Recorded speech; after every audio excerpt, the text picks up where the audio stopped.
ভাই ভাই তোমরা কনে গো তাড়াতাড়ি বাইরে হ মারে প্রাইভেট মেডিকেলে নিয়ে জানাবো মার শরীর দেহ কিরকম হয়ে গেছে গা।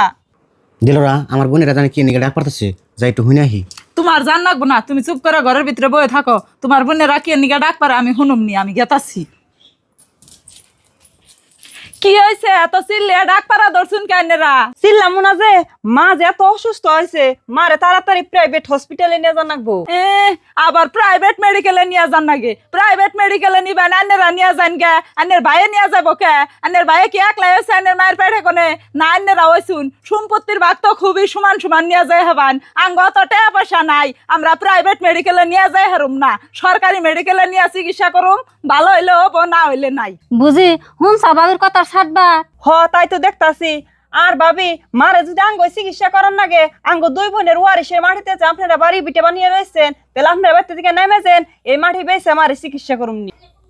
আল্লাহ, ও বারিশের মাটিতে যে বাড়ি করে রয়েছি এই কথা তো আমার একটু খেয়াল নাই। হ্যাঁ, যদি মারে চিকিৎসা না করি বাতিগুনে তো হাসাই নামিয়ে দিব।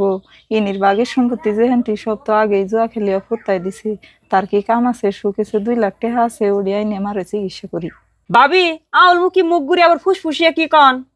মুখ ঘুরিয়া তো কিছু কই নে, মনে মনে একলা একলাই ভাবতাছি যে আসলে তো মারে চিকিৎসা না করলে খুব খারাপ দেখুন যায়। আঙ্গও তো এই দিন আইবো, সেই হিসাবে ভাবতাছি আনের বাইরে ডাক দিয়ে মারে মেডিকেলে নেওয়ার ব্যবস্থা করি। আনেরা থাকুন, আমি আনের বাইরে ডাইকে নিয়ে আসি।